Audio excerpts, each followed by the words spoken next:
ഓടുന്ന ട്രെയിനിൽ നിന്ന് യുവതിയെ ട്രാക്കിലേക്ക് തള്ളിയിട്ട ഞെട്ടിക്കുന്ന സംഭവം ഇന്നലെ രാത്രിയിലാണ് ഉണ്ടായത്. എന്റെ കുഞ്ഞിനെ എനിക്ക് തിരിച്ചു വേണം. 19 വയസ്സ് തികഞ്ഞിട്ടില്ല എന്റെ കുഞ്ഞിനെ, ജീവിക്കാൻ പോലും തുടങ്ങിയിട്ടില്ല.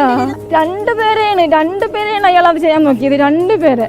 രണ്ട് ജീവനാണ് അയാൾ അത്രയും ഇത് ചെയ്തത്. അതും ലേഡീസ് കമ്പാർട്ട്മെന്റ് കയറി ഒരു ആണൊരുത്തം ഇരുന്നിട്ട് അത് അന്വേഷിക്കാനോ തിരക്കാനോ ഒരു മനുഷ്യൻ അവിടെ ഇല്ലായിരുന്നു.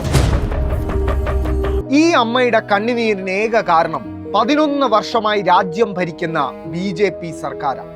സ്വന്തം ജനങ്ങളുടെ, അതും ടിക്കറ്റ് എടുത്ത് യാത്ര ചെയ്യുന്ന സ്വന്തം യാത്രികരുടെ സുരക്ഷ പോലും ഉറപ്പാക്കുന്നതിൽ ഇന്ത്യൻ റെയിൽവേ എത്ര വലിയ പരാജയമാണ് എന്നതിന്റെ ഏറ്റവും പുതിയ തെളിവാണ് ഈ സംഭവം. ഇക്കഴിഞ്ഞ 10 വർഷത്തിനിടെ മാത്രം 678 അപകടങ്ങൾ ഇന്ത്യൻ റെയിൽവേയിൽ ഉണ്ടായി എന്നും ഇതിൽ 748 ഇന്ത്യക്കാർ മരണപ്പെടുകയും 2087 മനുഷ്യർ ഗുരുതരമായി പരിക്കേൽക്കുകയും ചെയ്തു എന്ന് സമ്മതിക്കുന്നത് സാക്ഷാൽ കേന്ദ്ര സർക്കാരാണ്. കവച് പോലെയുള്ള സുരക്ഷാ സംവിധാനങ്ങൾ നടപ്പാക്കി എന്ന് കൊട്ടിഘോഷിക്കുന്ന അതേ കേന്ദ്ര സർക്കാർ തന്നെയാണ് തങ്ങൾ ഭരിക്കുന്ന കാലത്ത് 748 ഇന്ത്യക്കാരെ കുരുതി കൊടുത്തു എന്നുകൂടി സമ്മതിക്കുന്നത്.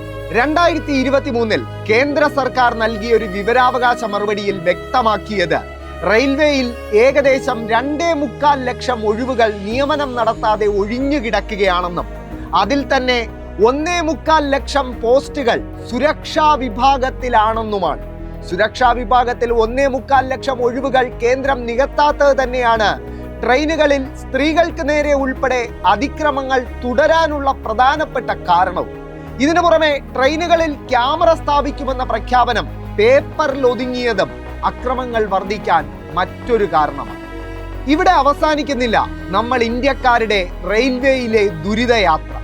നിറഞ്ഞു കവിയുന്ന, നിൽക്കാൻ പോലും സ്ഥലമില്ലാത്ത ജനറൽ കമ്പാർട്ട്മെന്റുകൾ ഇന്ന് നമ്മുടെ റെയിൽവേ സംവിധാനത്തിലെ ഒരു സ്ഥിരം കാഴ്ചയായി മാറിക്കഴിഞ്ഞു. ഉത്തരേന്ത്യയിലേക്ക് യാത്ര ചെയ്യുകയാണെങ്കിൽ തേർഡ് AC കമ്പാർട്ട്മെന്റ് പോലും ജനറൽ കമ്പാർട്ട്മെന്റ് പോലെയായി മാറുന്നത് ഇന്നൊരു സ്ഥിരം കാഴ്ചയാണ്. സ്വന്തം കീശയിലെ പൈസയ്ക്ക് ടിക്കറ്റ് എടുക്കുന്ന ഇന്ത്യക്കാർക്ക് മാന്യമായി യാത്ര ചെയ്യാനുള്ള അവസരം പോലും ഇല്ലാതാകുമ്പോൾ കേന്ദ്ര സർക്കാരിനെ ഈ വിഷയത്തിൽ ചോദ്യം ചെയ്യാൻ പോലും നമ്മൾ മറക്കുന്നു എന്നതാണ് യാഥാർത്ഥ്യം. ഇനി ഇതിനേക്കാൾ ക്രൂരമായ ഒരു ഇന്ത്യൻ റെയിൽവേയുടെ കെടുകാര്യസ്ഥത 18 ഇന്ത്യക്കാരുടെ ജീവൻ എടുത്തിരുന്നു. ഇക്കഴിഞ്ഞ ഫെബ്രുവരി 15 സംഭവം.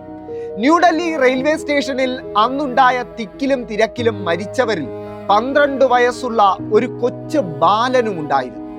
മഹാകുംഭമേളയ്ക്ക് പോകാൻ പുറപ്പെട്ടെത്തിയ 10,000 ഭക്തരെ ഒരു നിയന്ത്രണവുമില്ലാതെ റെയിൽവേ സ്റ്റേഷന്റെ പ്ലാറ്റ്ഫോമിലേക്ക് കടത്തിവിട്ടത് തന്നെയാണ് ഇത്ര വലിയ അപകടം ക്ഷണിച്ചു വരുത്തിയതെന്ന് പ്രഥമ ദൃഷ്ടിയാൽ തന്നെ വ്യക്തമായിട്ടും ഒരു കാര്യമായ നടപടിയും റെയിൽവേയുടെ ഭാഗത്ത് നിന്നും ഈ സംഭവത്തിൽ ഉണ്ടായിട്ടില്ല.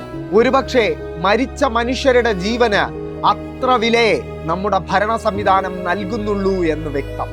ഈ ഗുരുതര പാളിച്ചകൾ ഒന്നുപോലും പരിഹരിക്കാൻ കഴിയാത്ത BJP സർക്കാരാണ് റെയിൽവേയെ കൂടി പതുക്കെ സ്വകാര്യവൽക്കരിച്ച് വിറ്റുതുലയ്ക്കാൻ ശ്രമിക്കുന്നത്.